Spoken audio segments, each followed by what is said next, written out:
السلام علیکم ورحمۃ اللہ وبرکاتہ۔ دوستو، آج ہم جس عنوان کو لے کر حاضر ہیں وہ عنوان ہے کامل نمونہ کون ہے۔ اللہ تبارک و تعالی سورہ آل عمران آیت نمبر 31 میں فرماتا ہے قل ان کنتم تحبون اللہ فاتبعونی، آپ کہہ دیجئے کہ اگر تمہیں اللہ کی محبت کا دعویٰ ہے تو میری پیروی کرو۔ گویا رسول اللہ صلی اللہ علیہ وسلم یہ کہہ رہے ہیں اگر تم بادشاہ ہو تو میری پیروی کرو، اگر تم رعایا ہو تو میری پیروی کرو، اگر تم استاذ ہو تو میری پیروی کرو، اگر دولت مند ہو تو میری پیروی کرو۔ الغرض جس نیک راہ پر بھی ہو اور اس کے لیے بلند سے بلند اور عمدہ نمونہ چاہتے ہو تو میری پیروی کرو۔ اسی طرح اللہ تبارک و تعالی فرماتا ہے وَمَا آتَاكُمُ الرَّسُولُ فَخُذُوهُ وَمَا نَهَاكُمْ عَنْهُ فَانْتَهُوا، رسول اکرم صلی اللہ علیہ وسلم جس بات کا تمہیں حکم دیں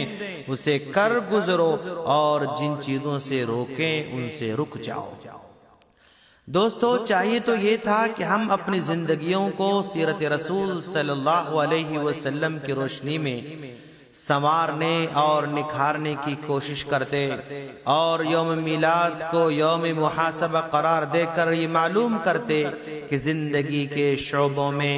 اطاعت رسول صلی اللہ علیہ وسلم کی رفتار کیا ہے، اور ہم اپنی کوتاہیوں سے کیوں کر نجات پا سکتے ہیں، مگر اس قسم کا کوئی ٹھوس اور مثبت لائے عمل ہمارے پاس نظر نہیں آ رہا ہے، اور ہم نے تاریخ کے اوراق کو اس غرض سے کبھی پلٹ کر دیکھا بھی نہیں ہے۔ صحابہ کرام جو رسول اللہ صلی اللہ علیہ وسلم کے سچے جانثار اور مزاج شناس تھے، وہ دن منانے کا اہتمام کیوں نہیں کرتے تھے، بلکہ ان کی پوری زندگی ان تقریبات سے خالی تھی۔ اس کی وجہ صرف یہ تھی دوستو کہ وہ روز و شب کے 24 گھنٹوں کو دین و دنیا کے لیے بانٹتے نہیں تھے، بلکہ ان کی زندگی کا ہر لمحہ ایک تقریب اور ایک عظیم ڈے متصور ہوتا تھا، اور وہ زندگی کے معمولی مسائل میں بھی اپنے پیارے نبی صلی اللہ علیہ وسلم کی پیاری باتیں معلوم کرنے کی جستجو میں رہتے تھے،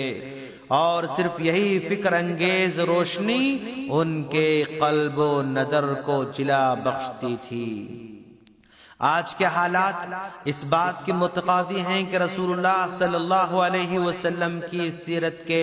تمام پہلوؤں کو حسین اور دلکش انداز میں پیش کیا جائے، اور عوام کے دل و دماغ میں راسخ کر دیا جائے کہ سیرت طیبہ کی پیروی ہی میں ہماری نجات اور راز مضمر ہے،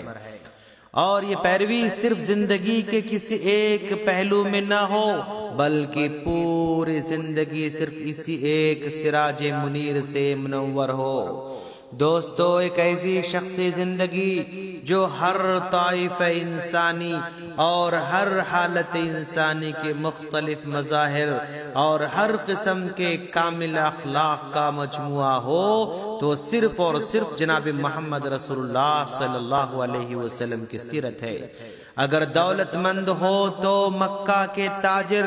اور بحرین کے خزینے کی تقلید کرو، اگر غریب ہو تو شعب ابی طالب کے قیدی اور مدینہ کے مہمان کی کیفیت سنو، اگر بادشاہ ہو تو سلطان عرب کا حال پڑھو، اگر رعایا ہو تو قریش کے محکوم کو ایک نظر دیکھو، اگر فاتح ہو تو بدر و حنین کے سپہ سالار پر نظر دوڑاؤ،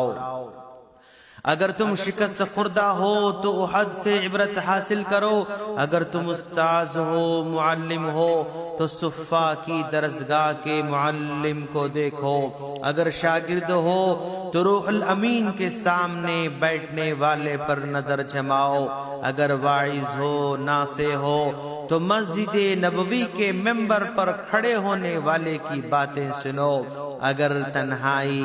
اور بے کسی کی عالم میں حق کی منادی کا فرض انجام دینا چاہتے ہو تو مکہ کے بے یار مددگار نبی صلی اللہ علیہ وسلم کا اسوہ حسنہ تمہارے سامنے ہے۔ اگر تم حق کی نصرت کے بعد اپنے دشمنوں کو زیر اور مخالفوں کو کمزور بنا چکے ہو تو فاتح مکہ کا نظارہ کرو۔ اگر اپنے کاروبار اور دنیاوی جد و جہد کا نظم و نسق درست کرنا چاہتے ہو تو بنی نضیر اور خیبر اور فدق کی زمینوں کے مالک کا کاروبار اور نظم و نسق کو ذرا دیکھو۔ لوگو اگر تم یتیم ہو تو عبداللہ و آمینہ کے جگر گوشے کو نہ بھولو۔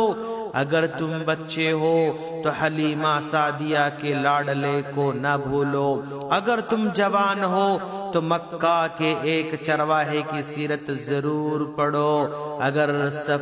سفری کاروبار میں ہو تو بصرہ کے میر کارواں کی مثال ضرور ڈھونڈو۔ اگر عدالتوں کے قاضی ہو، پنچایتوں کے ثالث ہو تو کعبہ میں نور آفتاب سے پہلے داخل ہونے والے ثالث کو دیکھو جو حجر اسود کو کعبہ کے گوشے میں کھڑا کر رہا ہے۔ مدینے کی کچی مسجد کے صحن میں بیٹھنے والے منصف کو دیکھو جس کی نظر انصاف میں شاہ و گدا امیر و غریب سارے کے سارے برابر تھے۔ اگر تم بیویوں کے شوہر ہو تو خدیجہ و عائشہ کے مقدس شوہر کی حیات طیبہ کا مطالعہ کرو۔ اگر اولاد والے ہو تو فاطمہ کے باپ کو دیکھو۔ اگر تم نانا ہو تو حسن و حسین کے نانا کو دیکھو۔ الغرض تم جو کوئی بھی ہو اور کسی حال میں بھی ہو، تمہاری زندگی کے لیے نمونہ،